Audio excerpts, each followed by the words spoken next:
I'm Stila Webb. And I'm Shuvom. I'm going to write my first fiction novel this year. And I'm going to film it. And we're going to release one video each week. And if you keep up with Stila's word count, by the end of 2017, you'll have... And scene. Alright, 10%ers. Last week we talked about how to edit your characters to make sure they were fully loaded.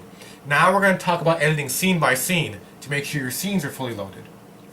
Scientists are confused about what scenes really are. Some people say they're a virus, some people say they're living things. People don't really know.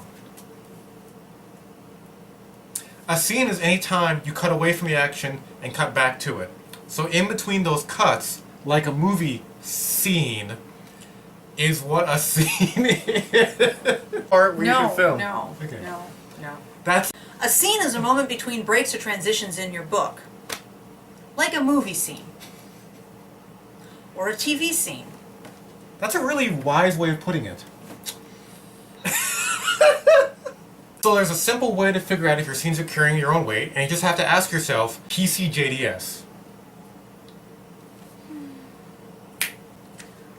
This is the system Shuvom uses in particular. What do we mean by PCJDS? This is a system I use in particular. The P stands for plot. Why are you doing this? The C stands for characters. So I like to think of the This P... means joke or dialogue. I think of the P standing for plot. So you're going to take every scene in your book and you put it on a note card. And that note card's going to have 4 rows in it. 1 row for plot, so you're going to write down a summary of the plot that happens in that scene. 1 row for character, if there's any big character turning points. Jokes or dialogue. Do you have any fun moments in the dialogue? Any fun one-liners or jokes that you're setting up? Okay. And the last row I use for spectacle. Since I'm writing military sci-fi, there's a lot of battle scenes, there's action, there's technology. So I want to see if that scene has any spectacle in it. So everyone knows that scenes have to have plot and character moments in them. But a scene with just a plot moment is pretty boring, as you're going to see in a second. So when we say a scene is well loaded, it means it hits 2 or even 3 of these categories, not just 1. So we're going to use an example from Infinity Squad 3, which I'm writing right now. So, a little bit of setup here. Stop cutting scenes. Infinity Squad 3 is about the team trying to contain the spread of an intergalactic virus on this planet. Right? It's a weird alien virus. There's different types of aliens, and it's jumping between them, and it's threatening to take over the whole universe. Okay? It's serious. Good commentary. Thank you. So, in one scene, we have one of the aliens. She's kind of a little furry, fuzzy ape that... Ah, yes. Permanent. Yeah, they look like apes, but they're very highly technologically advanced, and their society is kind of like feudal Japan. Like, they have different houses, but they're very advanced. They're like 20 years advanced, 20 years ahead of humans in terms of technology. Oh, anyway. Yeah. So they're using her to try and figure out who's getting sick on the planet. So she's kind of a teenage girl ape. So she comes to the main character, and the plot is... Take this. I have this. So in this scene, Parmalu is coming to the main character, and she tells him the virus may be spreading. I guess you can kind of see that. Yeah. Ooh, red. So Parmalu, the female ape, comes to our main character, the lieutenant, and tells her the virus may be spreading on the planet based on some advanced metrics she's doing. If that was just a scene, that'd be pretty boring, right? Yeah. So what I did in the start of this chapter is the virus is spreading amongst teenage girls on the planet. And like one girl will get it, then she'll send it to like 5 of her friends, she'll send it to 5 of their friends. And so one of the other soldiers says, what are all these girls doing? Having a slumber party? Having a huge slumber party on the planet? And Parmalu, being an alien, asks, well, what is a slumber party? And I make it one word. And Juan goes, well, you know, a slumber party. The girls get together and they kind of sleep next to each other. And Parmalu goes, well, why would that spread the virus? They're just sleeping next to each other. And Juan says, you know, it's a slumber party. Things happen. And she goes, well, what things? And he whispers in her ear, and then the cut is to her going, ew, no, why would they do that? Why would girls do that? It's like, and they film it, and he's like, yeah, sometimes if you got the if you have the premium membership, it's like, oh no. So that is a joke, right? This is a slumber party joke, right? So now with those two things together, it's a fun little scene. You get the plot of the virus they think they've got it contained, it may be spreading, and you've got a slumber party joke. In Infinity Squad, which again is funny military sci-fi, I'll write a whole scene that's just for a joke in my first draft. Yeah. But then when you go back in your second, third draft, you have to say a scene with just a joke can't hold up. It has to do something else. So you pull one of the other elements in. You have the joke, but then you make it say something about one of the characters. Have some character development. Or have it pull a plot thread through. Have it foreshadow something for later. Yeah. That's totally legit, and that allows the scene to carry its own weight. Yeah, and if the joke reveals something about the character, that's good. Typically what I do is if I have a scene that just does a joke, I try to pull in plot threads. If I have a scene that's just a fight scene, I try to put in character threads, because those two tend to naturally go to each other. Yeah. So, yeah. Because remember, fight scenes, concentrated character development. Yeah. It's like peanut butter and jelly. Yeah. So that's Like one... peanut butter and bananas. Like butter and toast.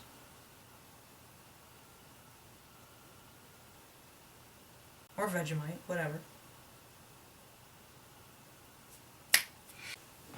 So that's one example of a scene that just had a plot element, and even as writing it, I was like, there needs to be something else here, and I threw in a joke. Here's the scene that follows that. Right, so this is an entire scene. So you can see this is an entire scene. It's bracketed with the 3 asterisks. Yeah.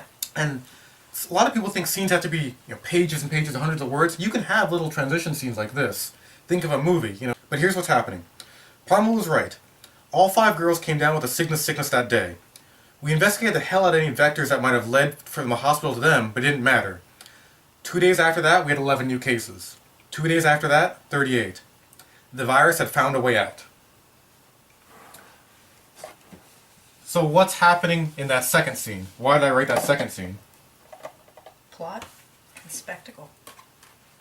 Right, so plot is what? The fact that the virus is continuing to spread. Right, so previous it was virus gets out question mark. Now it's virus is out exclamation point. Spectacle's close because do you feel that little going over the roller coaster when those numbers kept going up, right? Yeah. You can feel yourself like the bottom, if you've seen the virus, which you have by this point in the book, that you should feel like you're going over a roller coaster. Your stomach should get wiggly as the cases rise. So maybe I'll put numbers rise. But the real reason I put that in there is for the last line. That last line is a booster pack that'll keep people reading at night, right? I thought of the line, when if you're writing a book about a virus, you have to have a scene where someone says, the virus found a way out. Like, that's the pivotal scene. And that's the dialogue I had to happen, even in the case it's a narrator saying it. So, again, we had a plot thing happen. You don't really know anything about her character, but there's a great line that I had to have in there, said by the first-person narrator, the dialogue, and you get maybe a little spectacle, right? Good scene, maybe 100 words. Yep. Still does everything it needs to.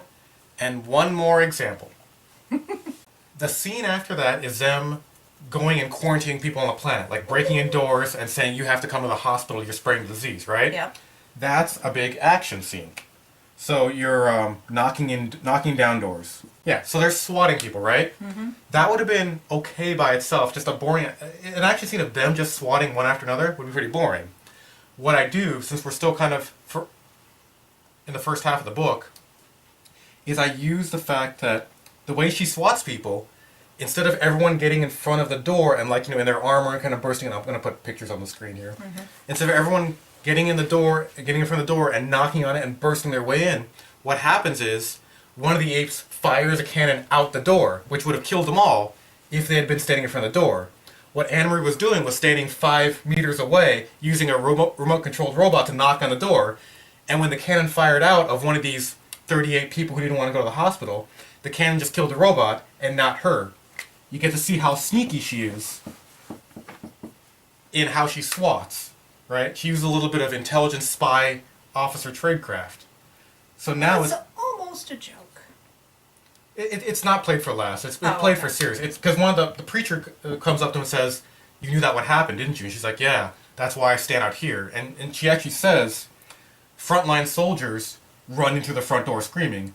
Intelligence officers attack from the side where they can't get hit. Yeah, okay. Right. That And- shows you some, that's character development, yep. Yeah, and that makes it sneaky. So just an action scene wouldn't have cut it. That's why most military sci-fi books are boring, is they just have action scenes. I threw in a second element, I loaded the scene down, and now this is an interesting scene. You learn something about herself while getting a little adrenaline through. Notice that in every one of these scenes, plot and character are what you absolutely have to drive the book forward to keep things happening. These give weight and meaning emotionally to these. Yeah, in my book, this is why people are reading it. They're reading it to laugh and have cool dialogue, and they're reading it to have cool military action. Spectacle can be a laser fight, it could be a ship fight, it could be, artillery rounds, but this is why people are reading it. If this was a romance, how would this look different? Then you would still have dialogue, but then you would also have sexual tension, Yeah. being that fourth bit. The dialogue and jokes, and then this is sexual tension. Yeah. So these two stay the same no matter what genre you have. You always need a plot line, you always need some sort of character development or movement. These can change depending on which genre and audience you're writing to. Yeah. For kids stuff, you make it jokes, Songs. songs, the moral meaning of the story, things like that, teachable moments, those become an issue. Now, interestingly enough, for yours, plot, character, dialogue, but in urban fantasy, you don't want sexual tension. What do you have instead? Urban magic. World building. is World the answer. building, magic, yeah.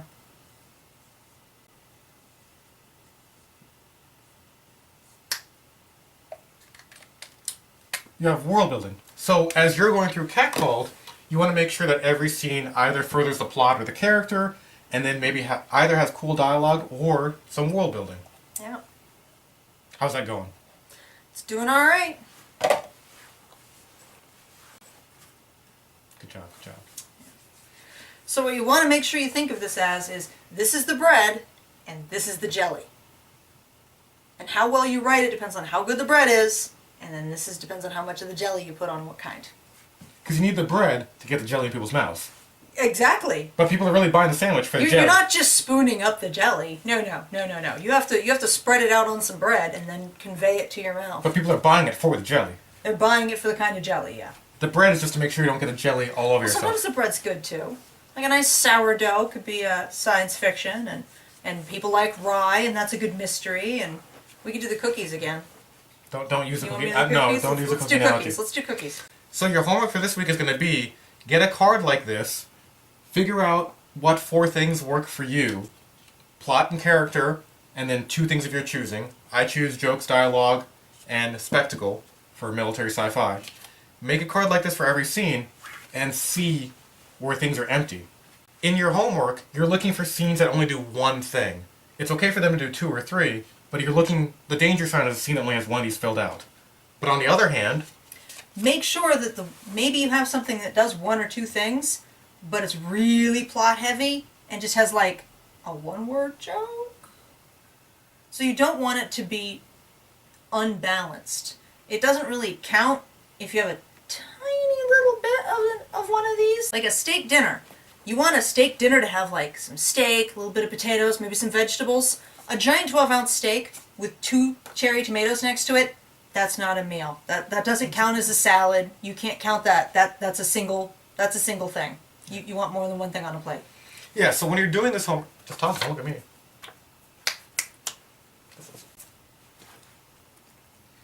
So when you're doing your homework, summarize the plot, character, joke, dialogue, spectacle, but try and figure out, like Stila's saying, how much is in there. Is it a lot of plot with just a little joke? You want them to be balanced. Don't lie. Be honest. Yeah, that's the best tool I found for finding useless scenes or combining them. If you find a scene that has a lot of plot and a scene that has a really good joke in it, maybe put those together. Yeah. The reason we love Game of Thrones is that they have scenes that do a plot, huge plot action, with an amazing character reveal, with a funny joke that also makes the world a little bigger. Oh, the HBO series, they have all of this in every scene every time. No, It's crazy. some scenes are just dumb. Some scenes are just world building or something. Yeah, very If you well. read the book, Game of Thrones, there are entire scenes that are just world building, such as going through the crest of every house. not It interesting. doesn't come up to mean anything. Right, but what if you use those scenes to reveal more about Sansa's character, right? Yeah. Or something. That would have been cool. They didn't do it. You have the same problem with Transformers movies. That's why everybody complains about them, because you'll have an entire scene of nothing but spectacle, just fighting happening, not forwarding the plot, you're not learning anything about your characters, there's no dialogue, no interesting jokes, nothing else is happening, it's just crap getting blown up. Yeah. Doesn't mean anything. Yeah. So this is how you make your scenes mean stuff. I think we're gonna... you guys did the idea. We hammered this down. Yeah. But now it's time for our first scene pro tip. Pro tip! I don't even have to use the sound effects at this point. So the pro tip here is, for long scenes, always have to have a mid-scene twist. If you have a scene where a bunch of Englishmen are getting ready to storm a French castle, and they're getting ready, and they're getting their swords, and they're getting their horses, and they're getting their food, and they get ready, and all the people are good, and they kind of look at each other and they're ready, and then they storm the castle, that's kind of a boring scene. Imagine that scene where the Englishmen are getting ready to storm the French castle, and they're getting ready, and they're putting their swords in, and the main character, the guy next to him, he puts a dagger in his holder, and a little French note falls out. A note that's in French. Least. Right? So this is what makes a scene... What the Shit was that? So it makes a scene. Alright? It makes a scene interesting, to have a little twist in the middle. Imagine a scene where two guys are climbing a mountainside, two friends, they're best friends, they're climbing a mountainside like El Capitan, and the wind's blowing, and they try to figure out if they can make it to the top, and they look at each other and they're climbing, and then they make it to the top. Like, that's a boring scene, even no matter how much tension you put into it. But if they're climbing the mountain, and one of them almost slips, another guy grabs him and goes, "You can't fall now, you got a baby on the way." And the second guy looks at him and goes, "How did you know Sarah was pregnant?" Twist, right? It makes a scene more interesting. It radically changes the direction of the scene. And Game of Thrones is epic for this. Mm-hmm. Remember, we touched on this earlier when we talked about having conflict in every scene, in every chapter. That's what we're talking about. Have a little bit of conflict. Always have a little complication or something that sets the hero back a little bit or changes things a little bit. Well, the thing I'm talking about is the conflict at the beginning is not the conflict at the end. Mm-hmm. Right? This is every Cersei scene. You think you're going in one way, and in the middle, Cersei says, "Do you think a piece of paper will protect you?" And suddenly it becomes a fight. It was a legal argument, turns into the fight to the death. Yeah. Right?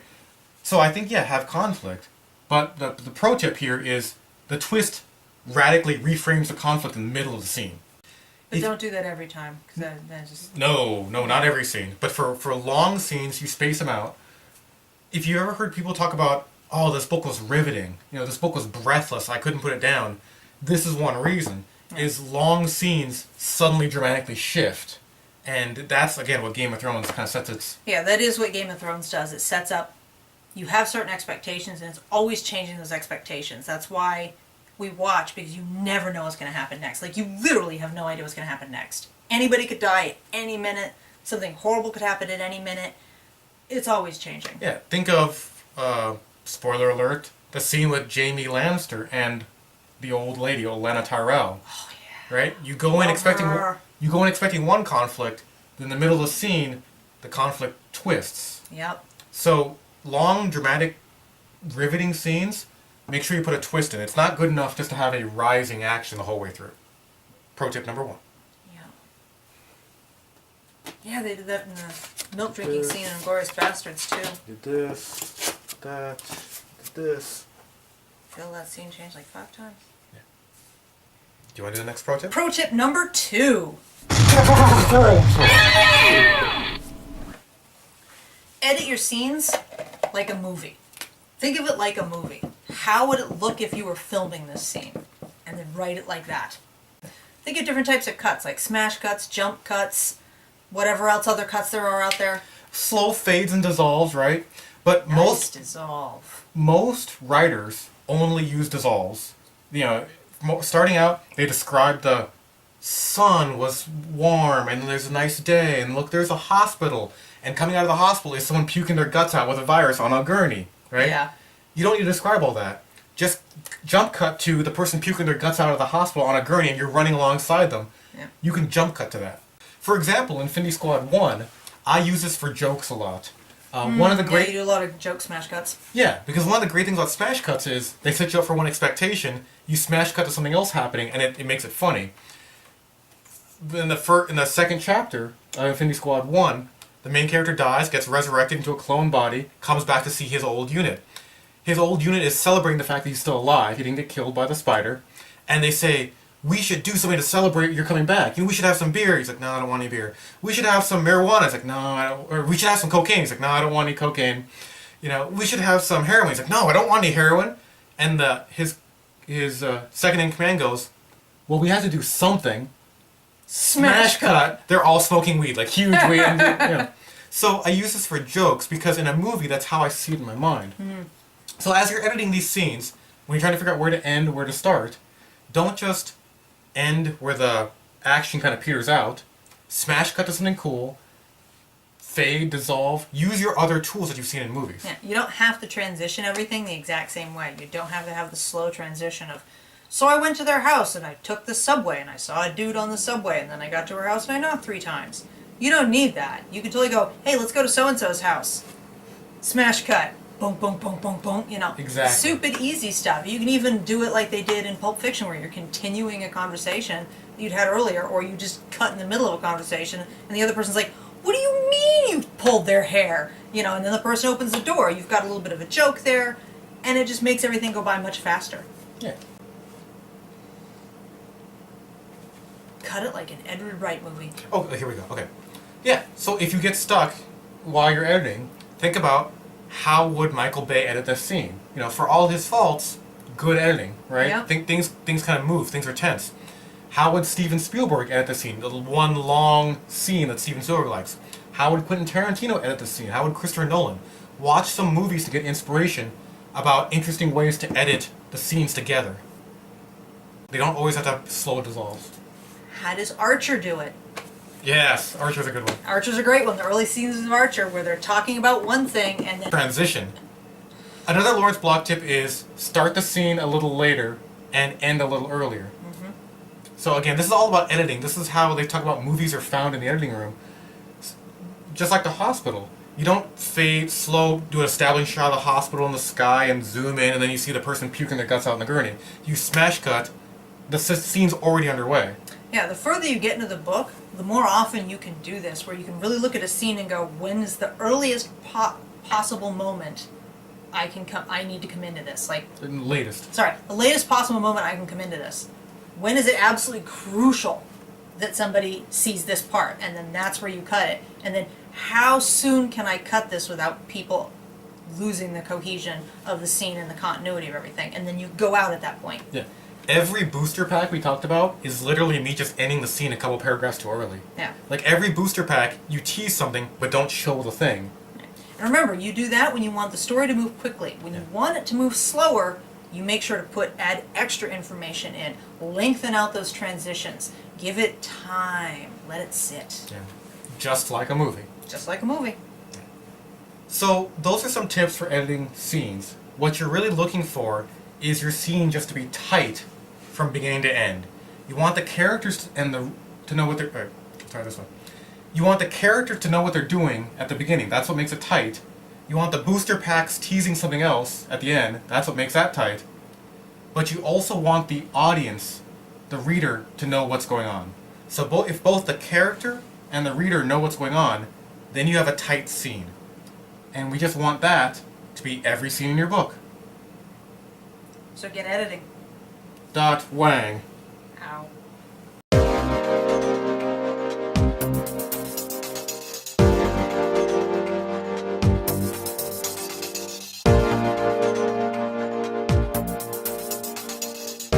Oh, and next week we're gonna go even deeper.